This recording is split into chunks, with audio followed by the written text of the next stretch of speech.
And we are live. So, welcome to the Flagship crew. I am your host, Michael Brown, Mikey Brown, as everybody might know me. So, this is an American football podcast made by Scotland and NFL lovers. This is, as I said, the Flagship crew, and today there's only two of us, so it's a couple of dirty birds, essentially, this week. And I'm joined by Kev, our Eagles fan. So welcome, Kev. How's things? Thanks, Mikey. Yeah, things are all right. They could be better. You know what they say, misery loves company. So I'm glad I'm joining you on the show tonight. Yes, it definitely was a motto of mine's last week. Let's just say, I mean, say last week, but the week before. So yeah, it's um, but we'll not gloss over. We'll gloss over that just a little bit, and we'll move on. So tonight we've got little bit of a quick fire recap for our week just gone by. We'll do some of the news and stuff, and obviously we're going to have a wee bit of a gander and a look at the week upcoming. Thankfully, you'll not hear any of my predictions because we're on a bye this week. So yeah, that's where it goes. So I will just say before we kick into the podcast, myself and my Scottish Ravens had another meet up last weekend, and the Grid Irn-Cru represented.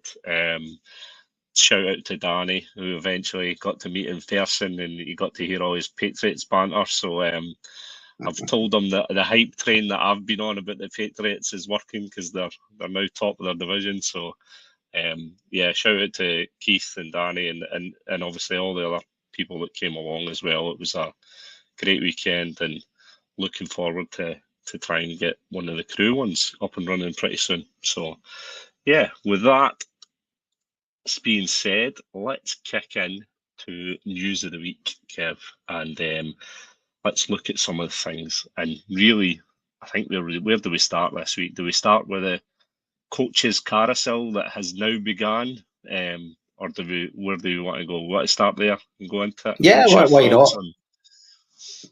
On What's your Callahan. thoughts on the yes? I don't know. I kind of feel a wee bit sorry for him.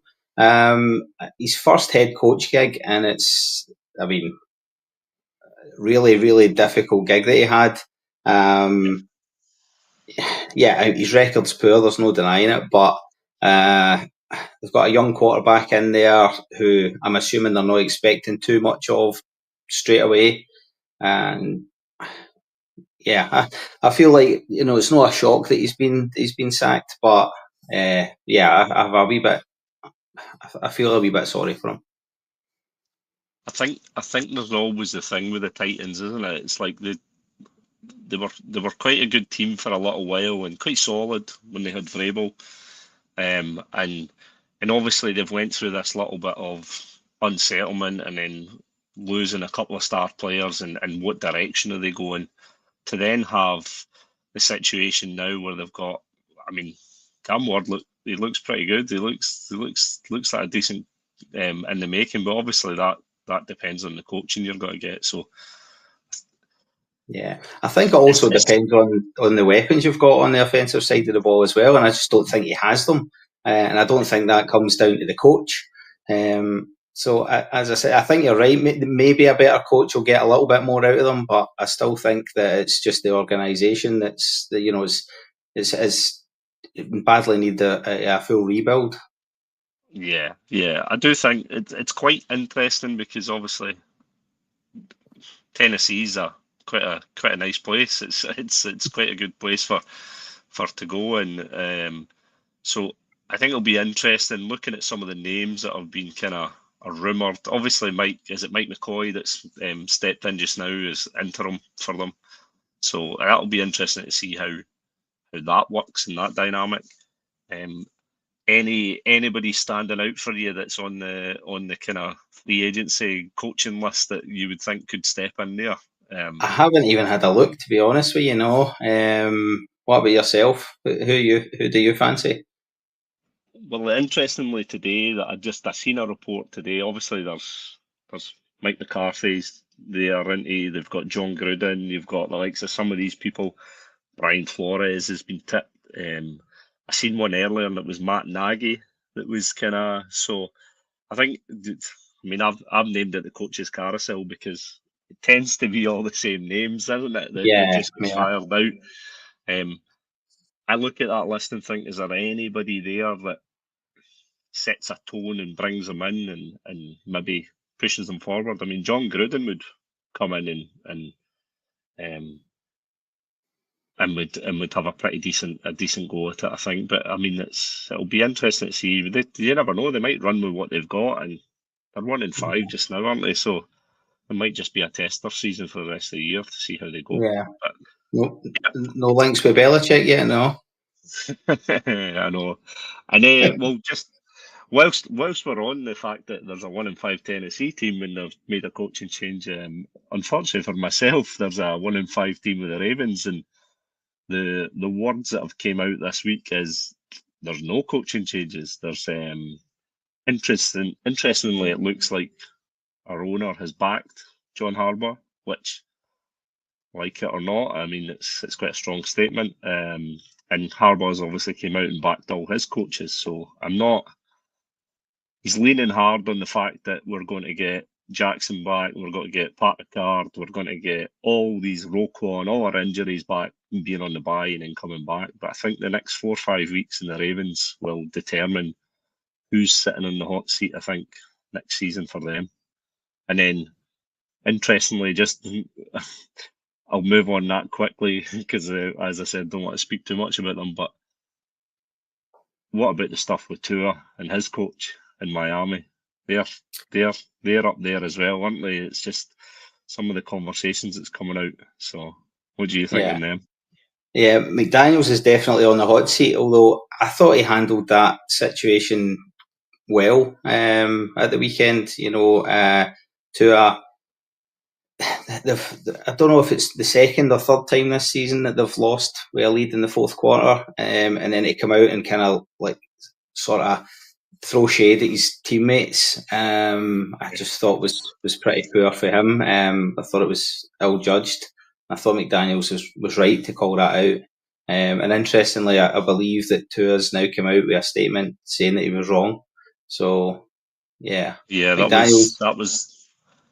that was hot off the press there, wasn't it? We just Yeah, got sent that prior to coming on here. So if I'd have been a bit more sharper in getting on here, then we probably wouldn't have heard this. But yeah, apparently Tua's come out and done a bit of moonwalking down in Miami and said that he maybe shouldn't have said that, which is good because I mean you want your coach and your QB to be on the same page, don't you? It's especially when you're in a trying time. And I think from what I've seen of the Dolphins, they've had flashes of there is a team, but hmm ultimately, like you said, they've had a couple of just collapses and they've ended up losing games. So and the record kind of speaks for they are a team that's a bit there, and obviously losing certain individuals that are key on their team is quite difficult. So yeah, so I think it's this week's coaching carousel is quite interesting.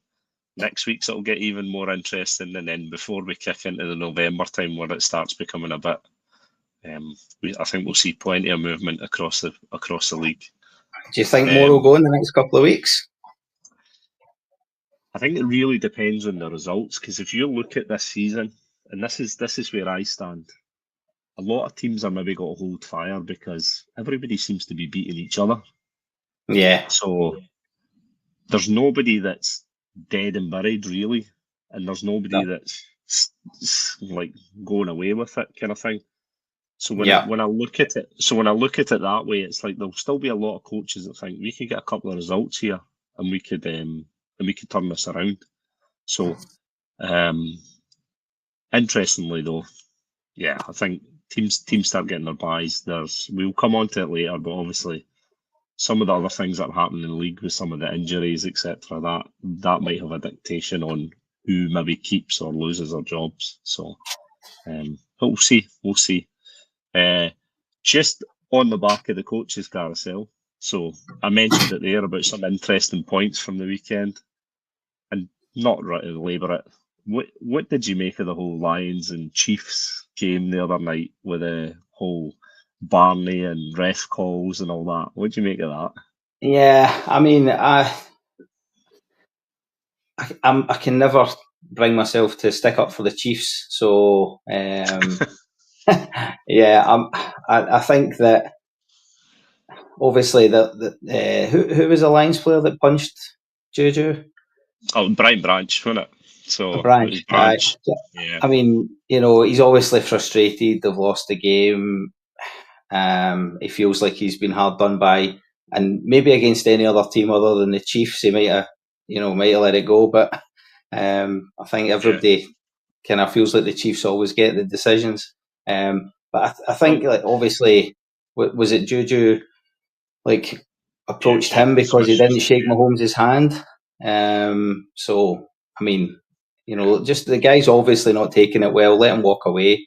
Don't go confront him. So yeah. I know. My thoughts on it is, and just you said there about the just because it'll wind up studs, but there are studies now that people are going into this and saying that for the last kind of 10, 12 years, how much refereeing decisions have benefited the Chiefs going forward. But um, I'm is very that much, I think it swings and roundabouts, isn't it? It's yeah, you get some, you yeah, don't. The interesting thing I did think is the Jared Goff, the touchdown that he caught, and then not getting that, and then the rub of the greens kind of went opposite for the Lions, and always when you're in that situation, I always feel like the calls go against you, right? yeah, The Chiefs have actually came through a pretty tough period, are clicking really, and obviously they've got people coming back, they've got Rice coming back, so they're going into a quite a positive thing, and so yeah, they're going to get it. I mean, the only thing I would say is just get off the pitch. Just go yeah, off. If you don't want to shake hands, you don't go off. Don't confront. It's like that's it. I mean, yeah, yeah, Mahomes was doing a bit of his usual taunting that he gets away with, but the better yeah, players tend to be like that. So I'm like, yeah, just get off the pitch. yeah. Um, so another kind of, well, not an injury, but what a big news that I kind of slipped by me yesterday was what Zadarius Smith retiring yesterday and taking away all the kind of pressures and sacks for the Eagles. That was a little bit of a shock. So what's your thoughts? You being the resident Eagles fan, what's your thoughts on that?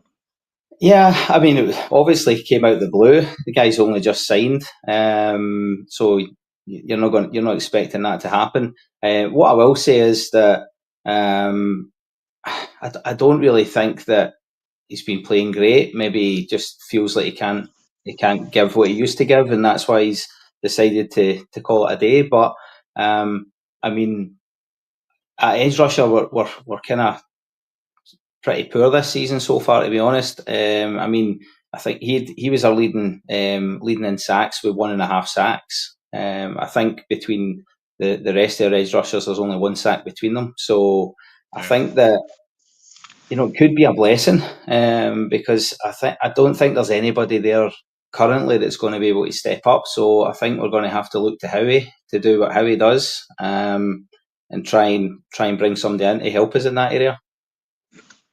Yeah, and I mean, there it's a recurring thing across the league just now, isn't it? There's quite a few teams that are generating pressures, as you say, but not necessarily getting to the QBs.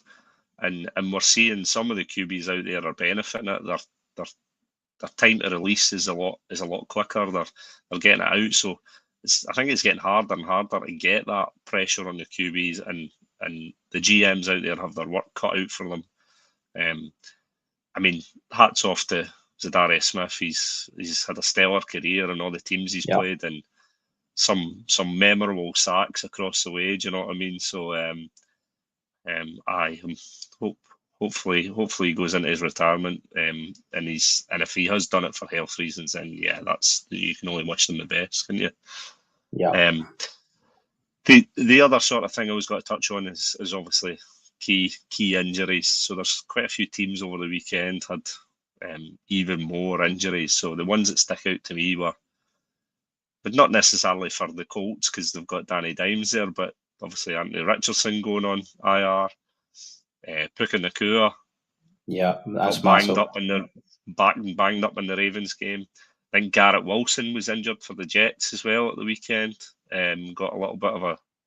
You've obviously got some of the other key players like McLaurin that's still flirting with that injury. But the big one that I thought the weekend was Fred Warner with his ankle and his leg from the 49ers, he's a talisman really of that defense, isn't he, in the 49ers? Yeah. And I think it will be a couple of tough games for them coming up as well, so it'll be interesting to see how they recover with that. Is there any other injuries that stuck out for you?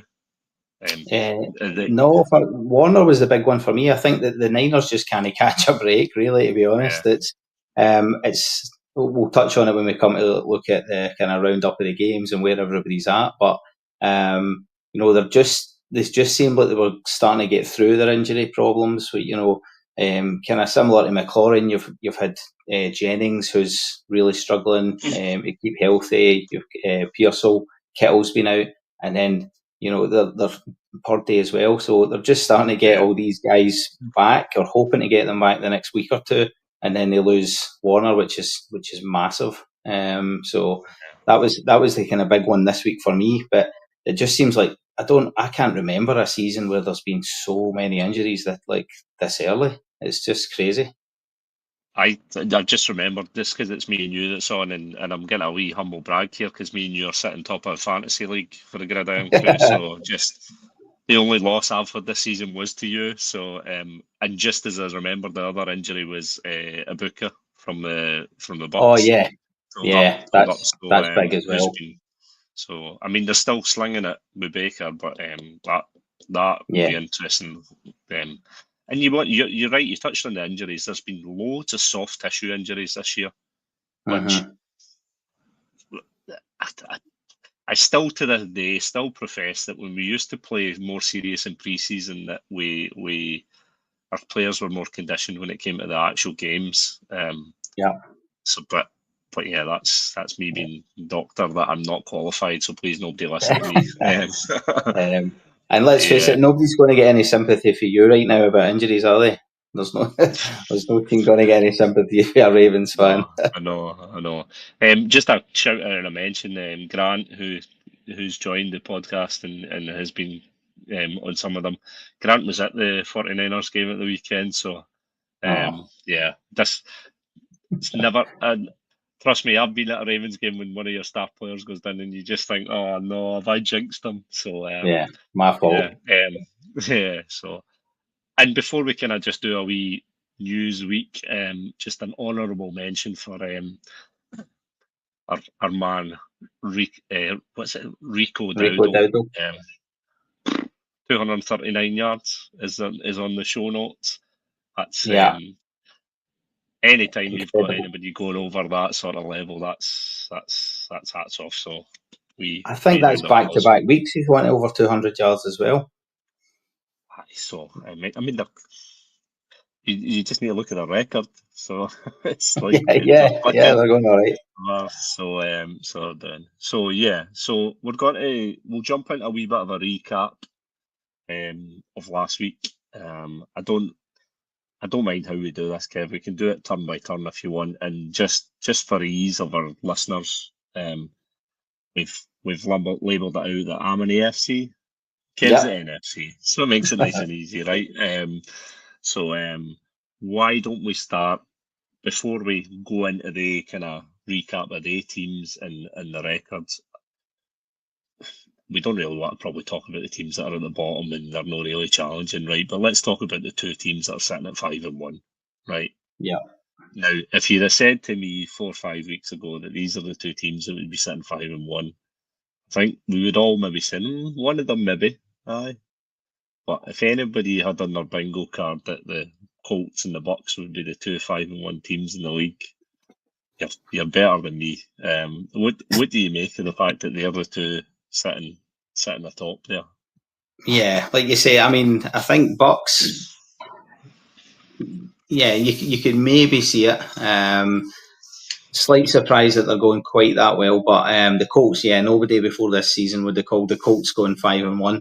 I do think that there's cracks starting to show with the Colts. They what did they get, a tight victory at home to the Cardinals Yeah. this week. And I said it a couple of weeks ago when I was on, looking forward to the Cardinals against Tennessee, that I'm really not that impressed with the Cards. And the fact that it was a Cardinals team that lost Murray. They've already lost Connor. I think somebody else went out during the game at the weekend as well. I think that it's the Colts, that wasn't very impressive. So I think there's maybe some cracks starting to show there. I also think that the game that they did lose this year, that probably was a bit of a surprise. The way that they had been playing up to that point, you'd expect them to win that as well. So yeah, hats off to them. They're doing really well. Danny Dimes is found a home, somewhere that he clearly seems comfortable, and they're gelling well together. But I don't expect them to carry this on. I mean, the thing I would say about the Colts is when you look at obviously they lost to the Rams and they'd only scored 20 points in that game. Right, so they'd scored 31, 41, 41 the time before. So when they're clicking and they're scoring the points, they seem to be doing enough to keep them winning, if you like, and they're not collapsing like some other teams. But what I would say is the better teams with the better offenses who can control that clock a wee bit more. I think that's where we'll see the Colts' frailties click in, and obviously just we can touch on it in later on in the pod. But yeah, I think the Colts are ones that'll will be interesting. Great for them that they've done it, as much as that pains me to say as a Ravens fan. But yeah, shout out to Foz, who got his Colts jersey, so they've had a resurgence since he had it. But I think the Bucks. I mean, the fact that the Bucks they've gone without Mike Evans for a period, Godwin as well.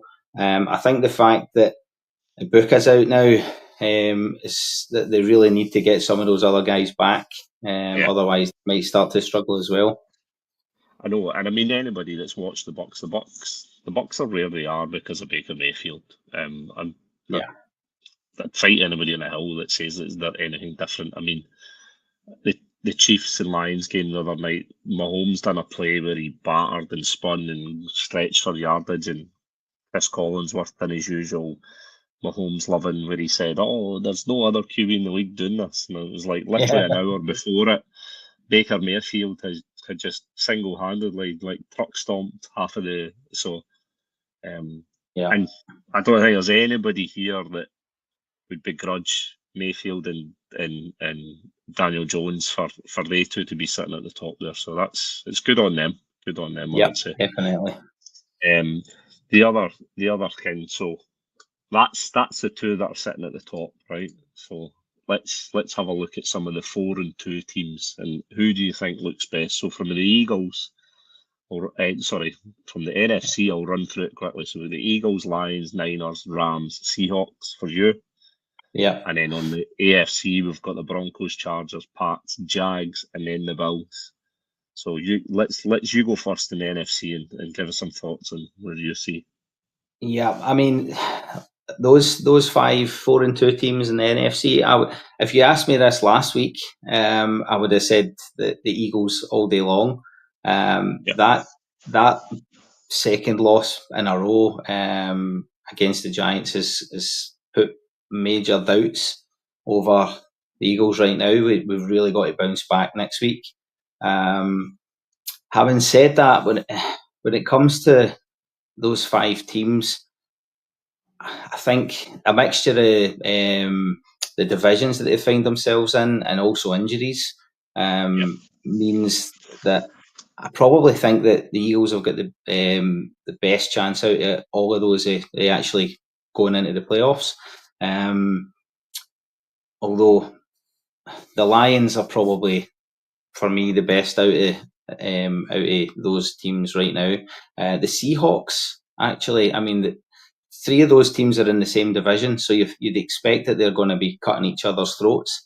but the Seahawks are just quietly going about their business. Yeah. They've got a new cute quarterback in.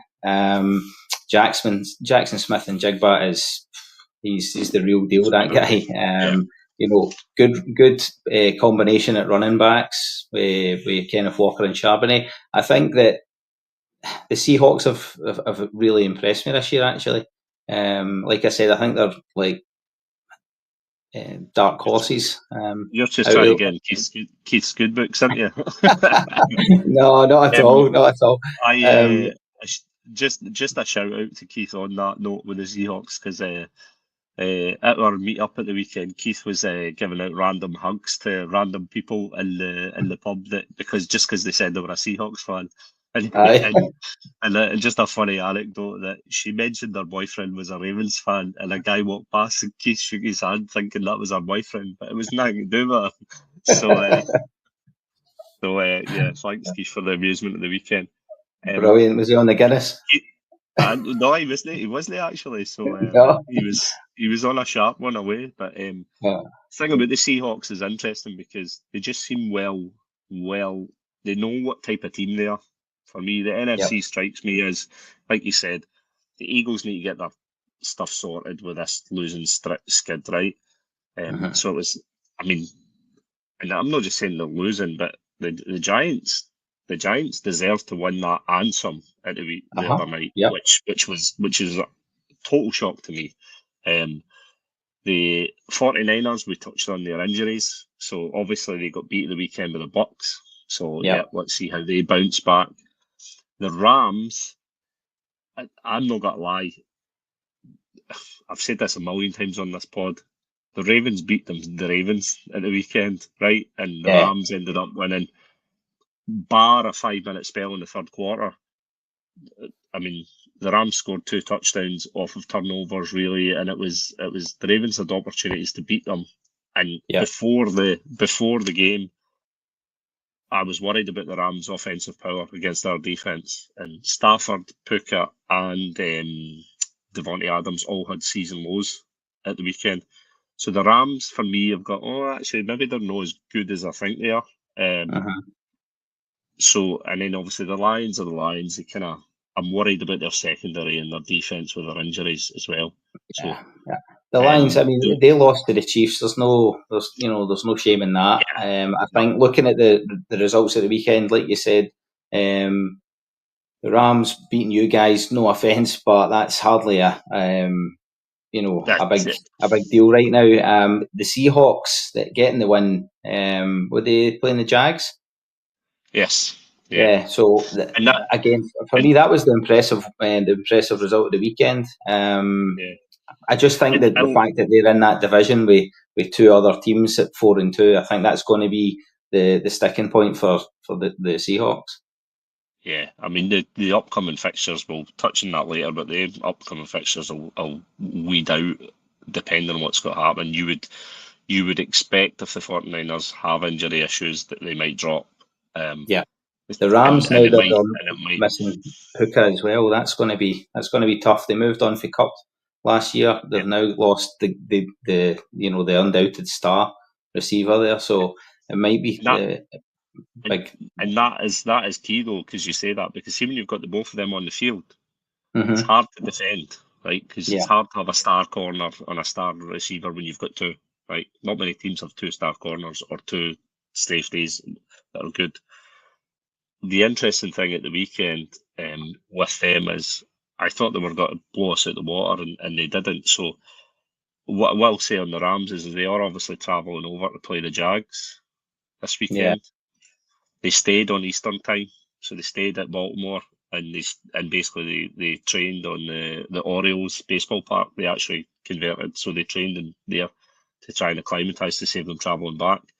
So it will be interesting, because obviously the Jags are hurting from losing last week against the Seahawks, and we all know that the Jags like to show up for their fans in London, so that'll be interesting. So the 4-2, I think the Seahawks of that group are probably in that as well. So, I mean, touching on the AFC, so the 4-2 teams we've got here are Broncos, Chargers, the Patriots, the Jags, and then the Bills, which is not a combination of teams that I would have been saying that 4-2.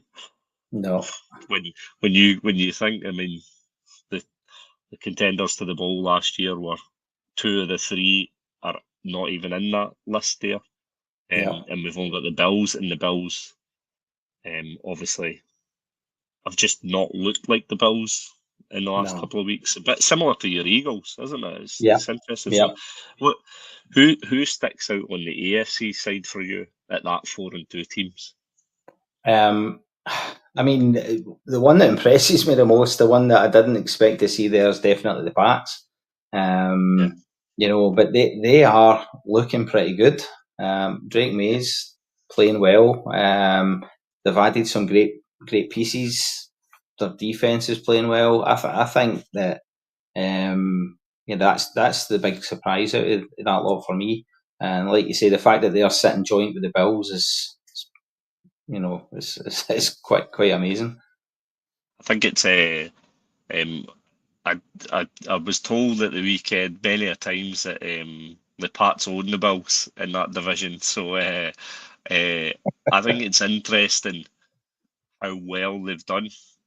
I mean, I always thought with Rabel going in there that they were going to settle. I'm surprised at how quick we've settled.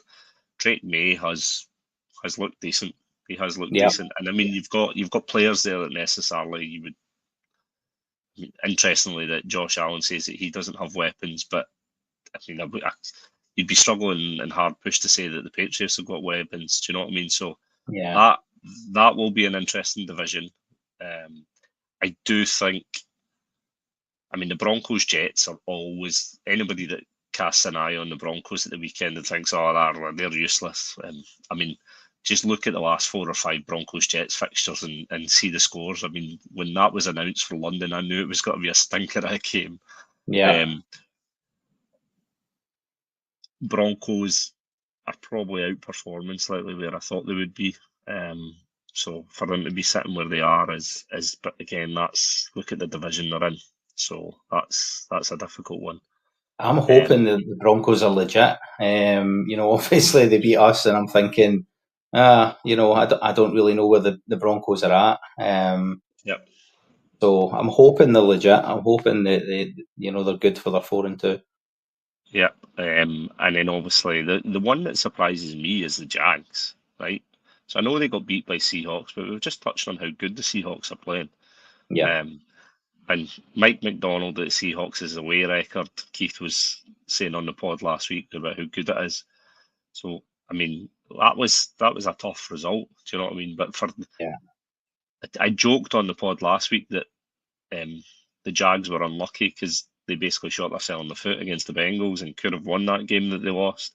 So for them to have lost against a Bengals at the time where they were slinging it, and then do you know what I mean, and to have lost against, I think the Jags are an interesting one because coming up when the fixtures they've got, etc. Right, we'll see because they're for me overperforming, but I mean that's unlucky result of the weekend against the Seahawks for them. So yeah, but then with got the Chargers, and I did see just on we mentioned the injury news. I did see earlier that the Chargers are getting much needed.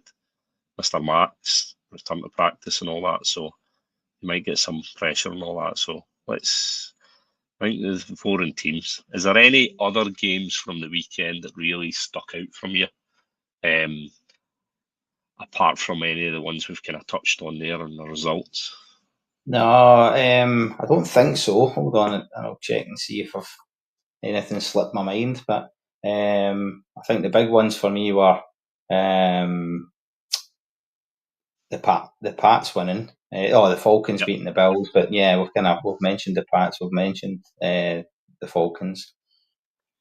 The The only, Bears I mean, got a there's big there's win. so obviously the Bears getting that last minute win kind of against Commanders was quite interesting because Commanders, I think a lot of people expected to do pretty good, and that's quite a big win for the Bears for me.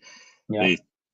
The the game that I thought was a bit interesting because I watched a bit of it was the Packers and the Bengals because about 4 weeks ago I'm pretty sure I tipped the Packers to be in the Super Bowl and I don't actually know what I'm watching with them sometimes. Yeah. They proceeded to let a Joe Flacco Bengals get back in the game and made it hard. So it just, I don't know. The Packers, when they traded for Micah Parsons, were meant to be them becoming this powerhouse, and I'm hoping it's just early season. So that was a pretty straightforward win for them. But Yeah. the fact that it was only 9 points at the end of it that they won by, I thought that was interesting and Yeah. I enjoy. seem to, I feel as though they kind of sometimes don't really know what it is they're trying to do, the Packers. I think they've got so many options, they kind of they confuse themselves at times. But do you know, we touched on it when we were doing the news. Another interesting one for the week was the Panthers beating the Cowboys. I was just gonna wait to say the Panthers. There's the Panthers beating the Cowboys was how about them Panthers, eh? It's just I, I seem to recall last year there was a thing at the start of the season where the Cowboys were struggling at home and they couldn't get set. They were playing all right and they couldn't get it. And I think the Cowboys are just one of these teams where offensively they look great. I think Yeah. I mean, George Pickens has been great for them, right? You talked about Uh-huh. Jackson Smith and Jigba earlier. When they got rid of DK Metcalf, you were like, oh, they got to be okay. And Metcalf went to the Steelers, and you thought, oh, that's a good move for them. Yeah. But then they got rid of Pickens, and Pickens has went and found a home in the Cowboys. Now, how Oh, he long has. that lasts for, but I mean, he's looking good, and I mean, he's doing well with obviously Dak at the helm. So that was I some win mean, for the Panthers. It was, yeah, aye, sitting 3-3, they're doing really well this year. They're fun to watch as well. yeah, They're doing pretty good. But actually, this is not something you'll hear every day coming from an Eagles fan. But I've got to actually feel sorry for Dak Prescott because he's no CD Lamb. He's putting up great numbers every week yeah, right now. You know, they're scoring loads of points.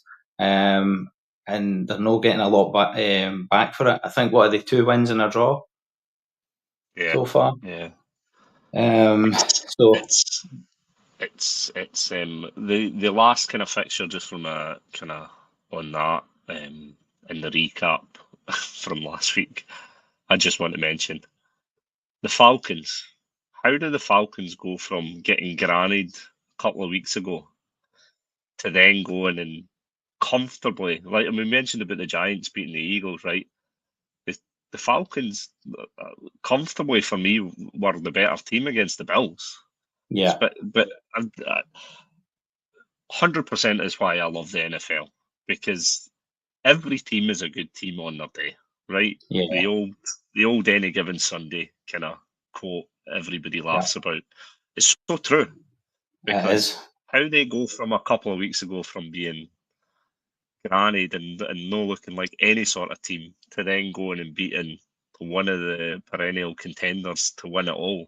Now, I think I can't remember who it was. Was it is it Sean Payton was asked at the weekend about trap games, and he says there's no such thing as trap games because obviously any team can beat each other. There's the example there. Aye, I think the Just Falcons are your kind of typical any given Sunday kind of team though, because they've got hugely talented players, but on any given Sunday they just don't turn up, or they do turn up. It's just you never know what you're going to get for the Falcons ever. They are a really, really dangerous team to play against for anybody. But the problem they've got is trying to find some consistency and get find a way to win it every week rather than just when yeah. it's going well. I mean, you look at it. They've beat the Bills and they've now they beat the Commanders, right? They beat the Vikings. Yeah, So um, they're and then their losses were against the Bucks in a tight game, and then obviously their game where they got hammered by the Panthers.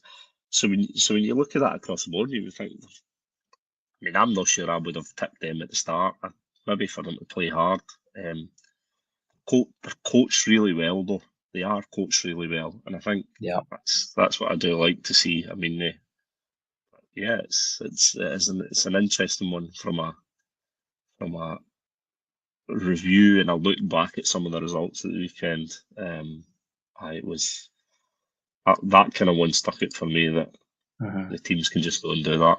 So I think all in yeah, all, you kind of mentioned it earlier though, Mikey. I think this season's just seems like it's been like that. Everybody is beating everybody. There doesn't seem to be anybody who's just looking like, you know, oh, untouchable, so to speak, or there doesn't seem to be anybody that's just going to run away with a division or with the conference. and I don't remember a and season like this. no, and I'm glad you mentioned that because when you look across the board at the standings, right, there's only one team that's 0-6, right? And I'm pretty sure in seasons gone by, there's normally been 2 or 3 teams that are down there, right? Yeah, Obviously, there's a few teams at 1-5, so I'm just looking. There's there's two three of in them. the AFC, 3 in the AFC, so the Browns and Ravens in the AFC North. You've got the Titans, and then you've got the Saints, who just an honourable mention of the Saints. I mean, Spencer Rattler is not the issue in New Orleans. I mean, he's looking decent, right?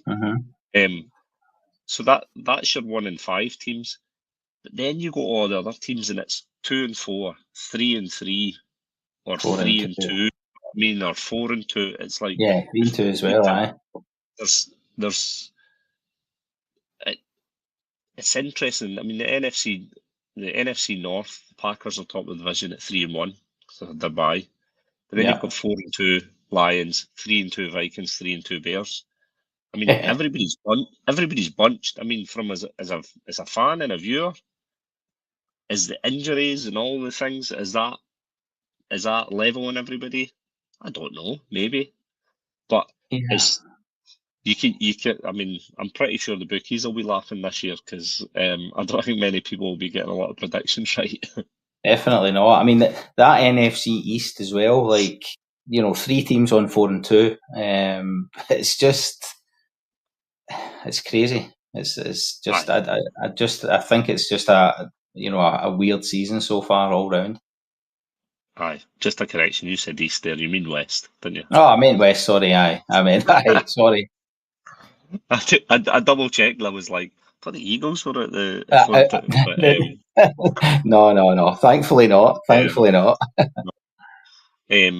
aye. That. So with that, right, we've talked about kind of the weekend in the past.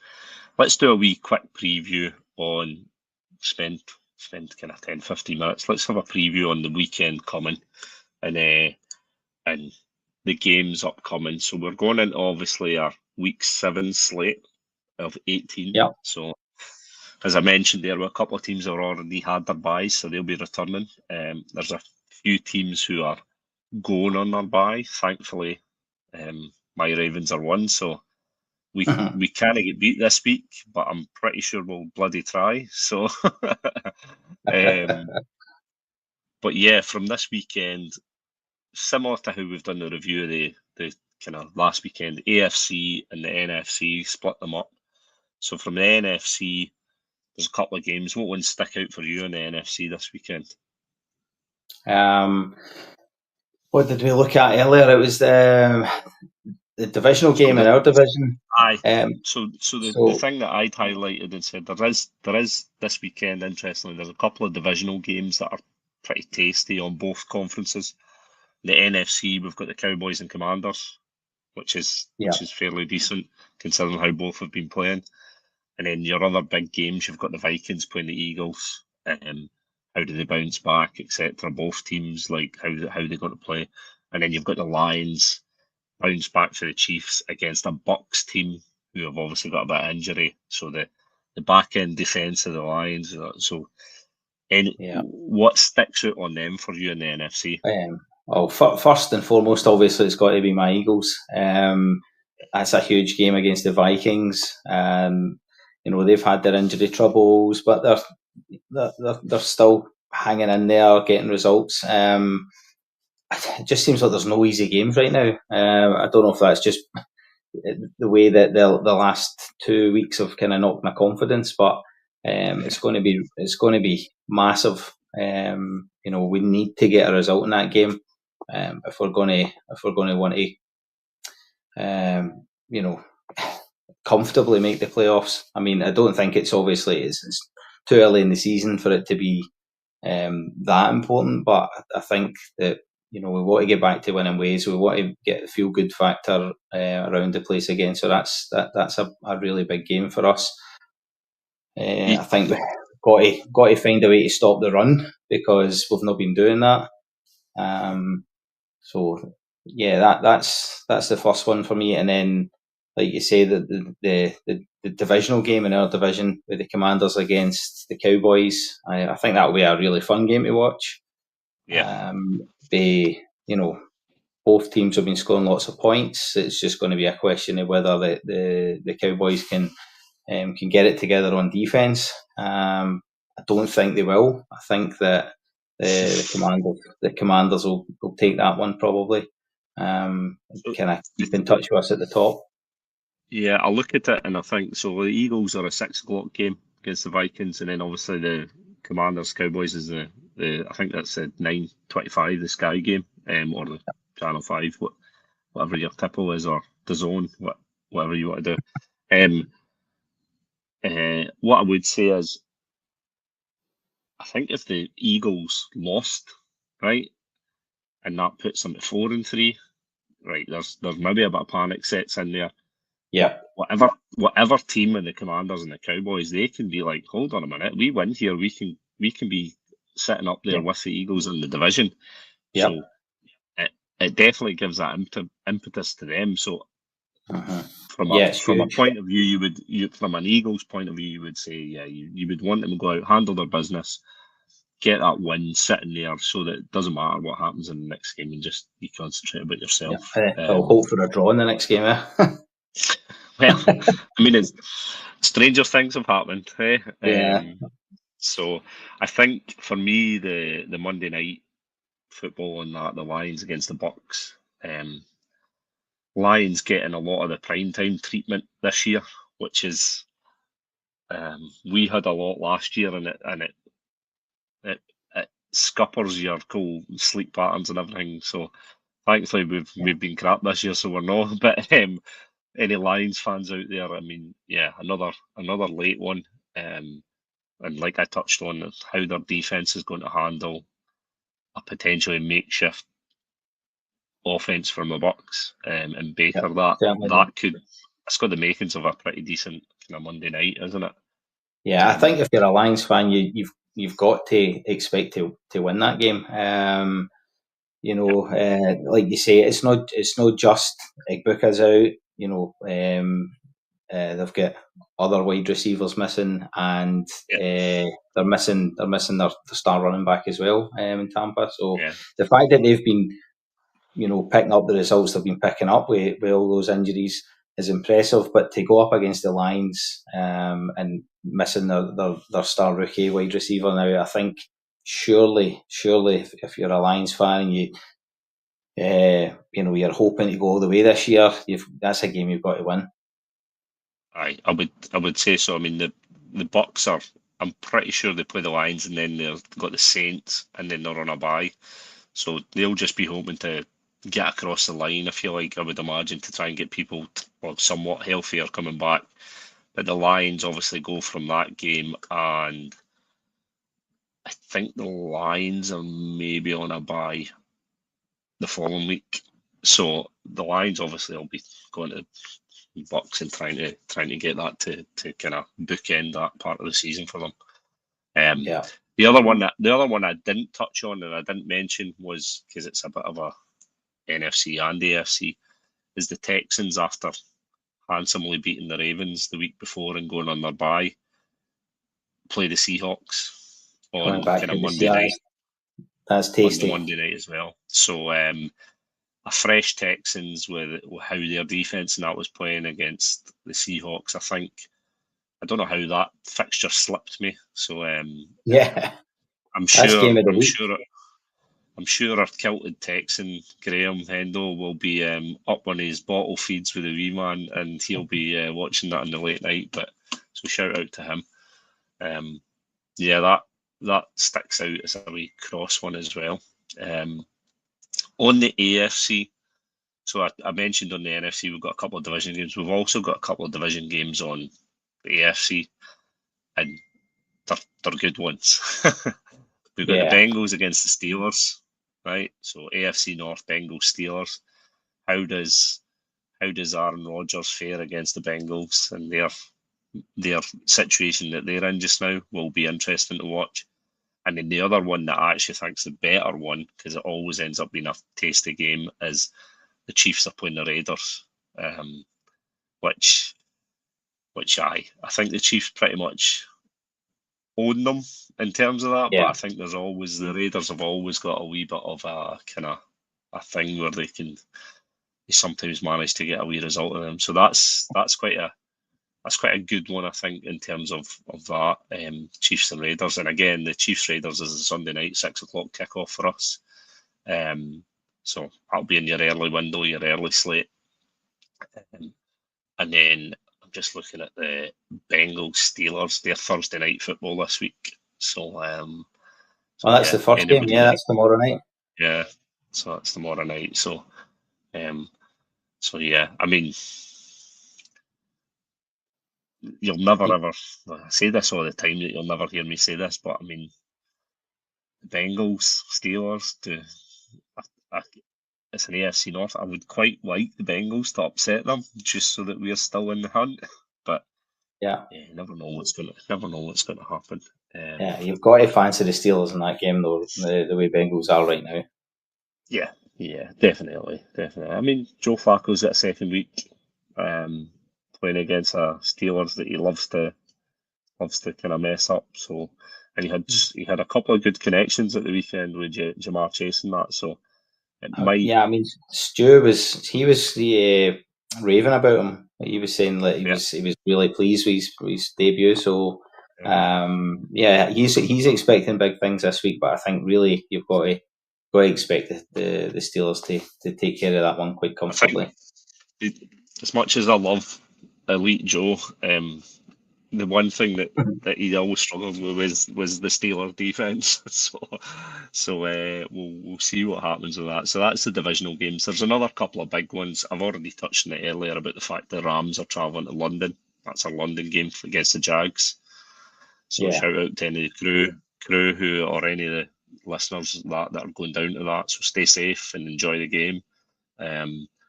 It's obviously it's the home of the Jags, if you like, when they're over here. So that'll be an interesting one. That's 2:30 on Sunday.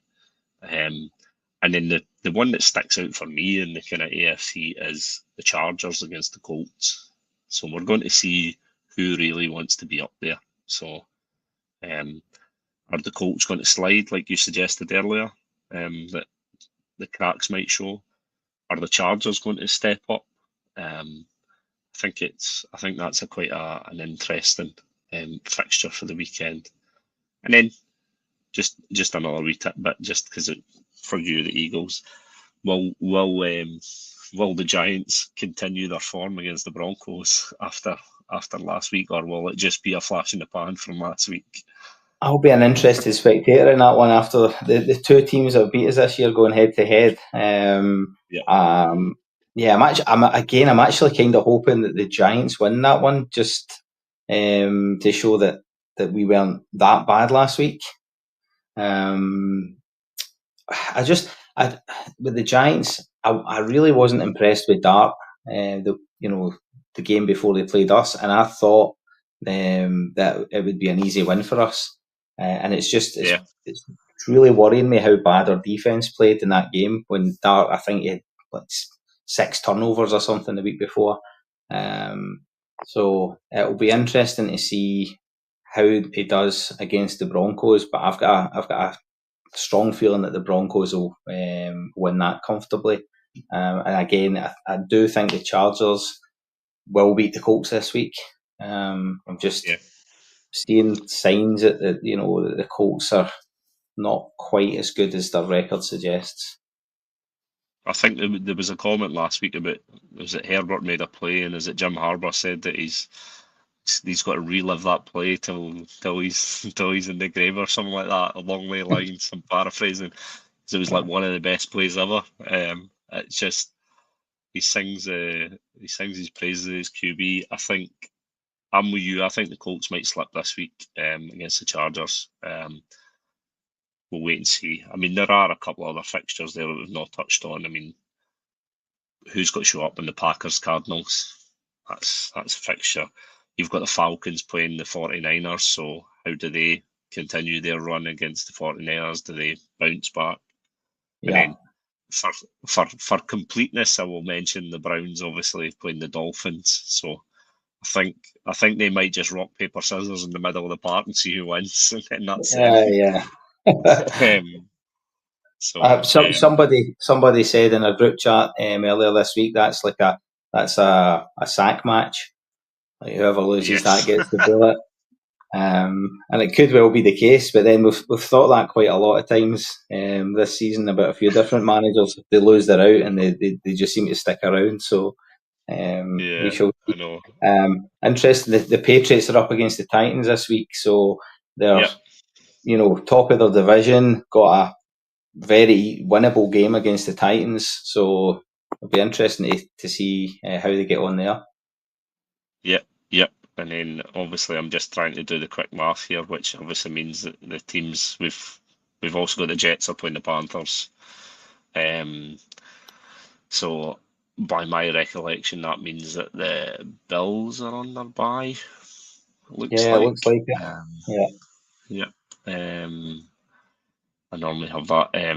But obviously there's a couple of other teams. So what am I saying? The Ravens are on their bye. The Bills are on their bye. So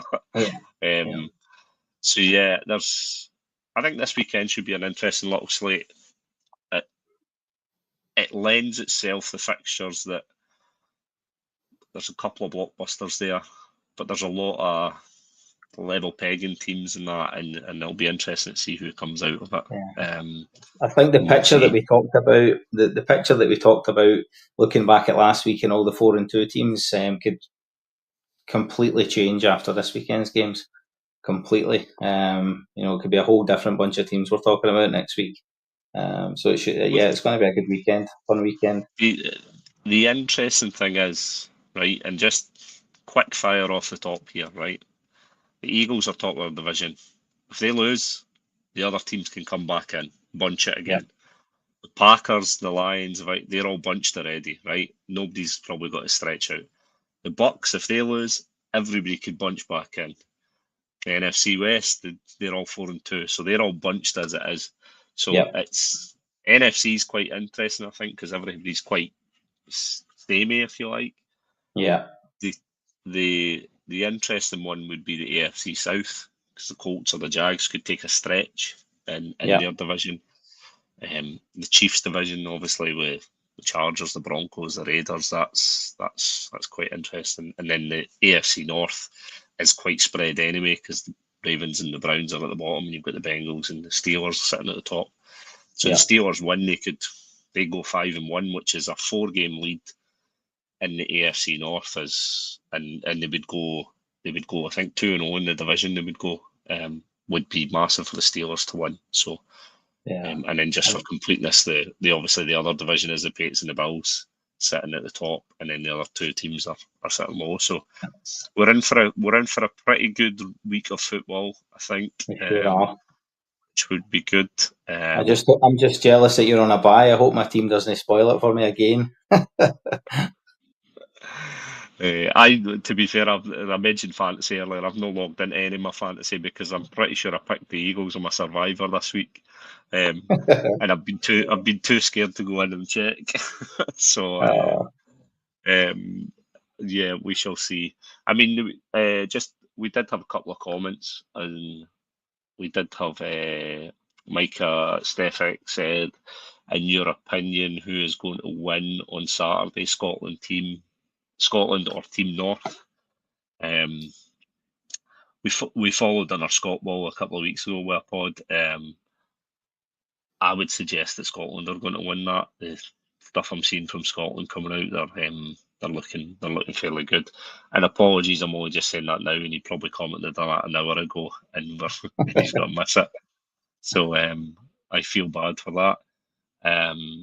Yeah, is there before we go off, is there anything else you want to bring up in the week? I mean, we've rounded it off quite nice, just an hour there. No, I think that we've got through tons there. Like you say, it seems like there's so much going on so early in the season, but yeah, I think we've covered it all pretty well this week, Mikey. Yep.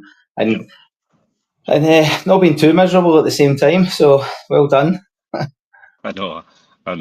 We're nearly at the halfway point, which is devastating to say this because we know the halfway point means that it's nearly halfway done. Uh, For regular season anyway, for us. I would just like to kind of add on. Obviously, we're going to be doing future pods. We've got our flagship crew that we're doing this week. We do this regular and every week on a Wednesday night. We try and bring it as best we can and get as many of the diverse crew members on that we can. We've got a couple of other kind of offshoot pods that we've done. We've done one with Scott Ball. We've got a couple of other things lined up as well. So just keep an eye on the socials and you'll see them coming. And the big thing that we kind of discussed at the weekend, obviously I mentioned the Scottish Ravens meet. So again, thanks to everybody for coming to that. And the Raven themselves in Renfield Street is great from them. We're obviously going to be talking about Grid Irn-Cru meetups, so keep your eyes on the socials. I keep poking Keith. We need to try and get this organised and get it in diary so people can do it, and do some meets where we can get people along and we can have some fun and banter with NFL. But yeah, without further ado, if we're all good, thank you, Kev, for joining me tonight. Thanks very much, Mikey. It's been a pleasure. I've really enjoyed it. Yep, and this is the Grid Irn-Cru signing off. Thanks, everyone.